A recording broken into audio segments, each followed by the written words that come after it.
नमस्कार दोस्तों, मेरा नाम है सतीश और आप देख रहे हैं सतीश हॉरर स्टोरी। इस चैनल पर आपको सच्ची और डरावनी भूतिया कहानियाँ सुनने को मिलती हैं।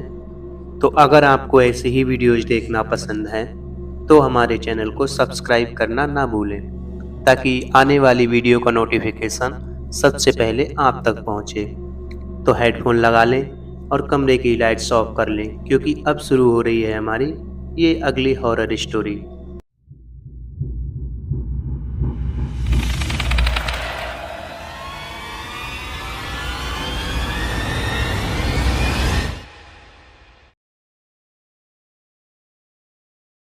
तो आज की ये कहानी हमें भेजी है मुंबई से राजीव जी ने।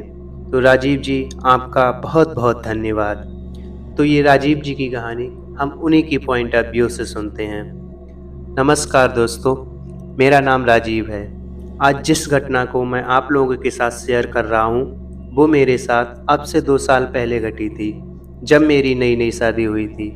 मुंबई में रहने के कारण हमें हनीमून पर गोवा ही जाना था। 2-3 दिन सारे रीति रिवाज करने के बाद मैं और मेरी पत्नी अपनी गाड़ी लेकर गोवा की तरफ चल पड़े।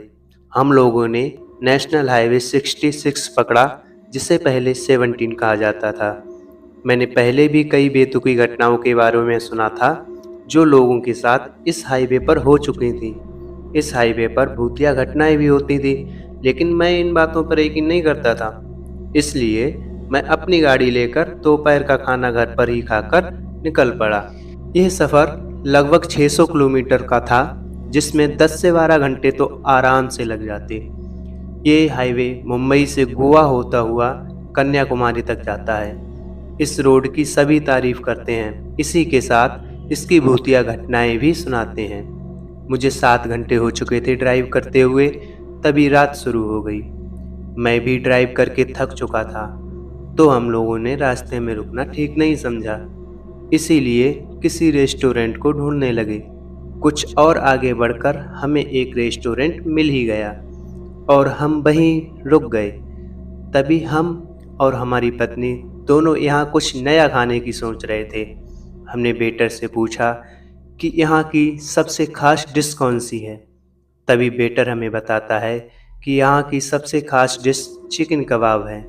तभी हम दोनों भी मान जाते हैं और हम 2 प्लेट ऑर्डर कर देते हैं। लेकिन जब चिकन कबाब आया तो हम दोनों थोड़े परेशान थे, क्योंकि इसकी क्वांटिटी बहुत ज़्यादा थी। मुंबई में तो इतनी क्वांटिटी नहीं मिलती, और ऑर्डर भी हमने 2 प्लेट की दिए थे। जब हम पति और पत्नी खाने बैठे तो हमारी लिमिट एक ही प्लेट में ख़त्म हो गई दोनों की। तभी हमने सोचा कि इसे वेस्ट क्यों करना भाई। फिर हमने बची हुई प्लेट को पैक करवा लिया और सोचा कि रास्ते में भूख लगी तो खा लेंगे। तभी बिल देकर हम लोग फिर से चल पड़े। उस पैक किए चिकन कबाब को हमने गाड़ी में ही रख लिया। चलते चलते करीब 11:30 बज गए थे। अचानक हमने मौसम की तरफ ध्यान दिया तो हमें मौसम थोड़ा ख़राब लगने लगा, क्योंकि थोड़ा थोड़ा ठंडा एहसास होने लगा, थोड़ी थोड़ी धुंध भी होने लगी, जिस कारण मुश्किल हो रही थी गाड़ी चलाने में। ज़्यादातर फरवरी के महीने में ऐसी ठंड नहीं होती। तभी मुझे सड़क के बीच कोई गिरा हुआ दिखा। मैं डर सा गया और गाड़ी को बड़ी मुश्किल से रोक पाया। मुझे डर भी था कि गाड़ी उसके ऊपर न चढ़ जाए। फिर मैं उसे देखने के लिए गाड़ी से बाहर निकला। मेरी पत्नी भी मेरे साथ बाहर आ गई। जब मैंने पास जाकर देखा तो मुझे पता लगा कि वह कोई पुराना जंपसूट है जो रास्ते पर गिरा हुआ है। तभी हम दोनों हंसने लगे। हम लोग गाड़ी से ज़्यादा दूर नहीं थे। जब हम दोनों गाड़ी में बैठने के लिए वापस आए तो गाड़ी अंदर से लॉक हो चुकी थी।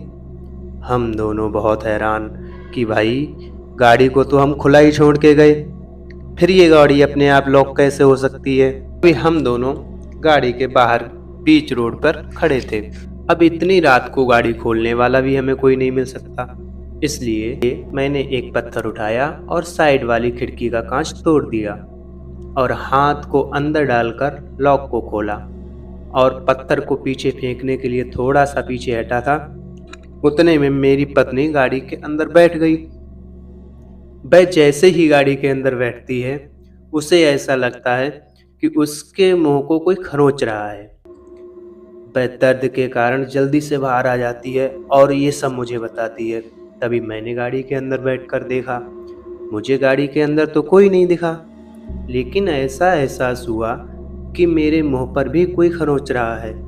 तभी मैं भी जल्दी से गाड़ी के बाहर आ गया भाई, और हम दोनों डर गए। इतना डर गए कि दहशत में गाड़ी से दूर भागने लगे। हम दोनों को ऐसा लगा कि ये कोई असाधारण घटना है। इतनी रात को हमें कोई गाड़ी भी आती जाती नजर नहीं आई। आगे भागते भागते एक छोटा सा होटल नजर आया। हम दोनों उस होटल में घुस गए और वहाँ रिसेप्शन पर जो लड़का बैठा था उसके पास पहुँचे। उसने हमें बताया कि इस हाईवे को भूतिया हाईवे क्यों कहा जाता है। यहाँ पर ऐसी घटनाएं होती हैं। लोग कहते हैं यहाँ पर 3 अदृश्य चुड़ैलें घूमती हैं जो कि नॉन वेज खाने की भूखी हैं। इसी कारण वहाँ से कोई नॉन वेज लेकर नहीं जाता। आप लोगों के पास भी नॉन वेज होगा। तभी उस चिकन कबाब की याद आती है।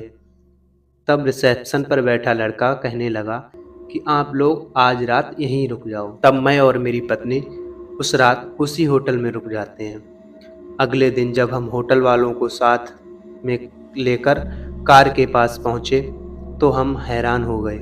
गाड़ी का सारा सामान बिखरा हुआ था, लेकिन कुछ भी चोरी नहीं हुआ था। गाड़ी के अंदर जाके हमें पता लगता है कि वह नॉन वेज चिकन कबाब गायब होते हैं। फिर हम होटल वालों का शुक्रिया बोलकर गोवा की तरफ निकल पड़े। तब से मैं और मेरी पत्नी दोनों भूतिया घटनाओं पर यकीन करने लगे। दोस्तों, आज की हमारी ये कहानी आपको कैसी लगी कमेंट्स में ज़रूर बताएं, और हमारी अगली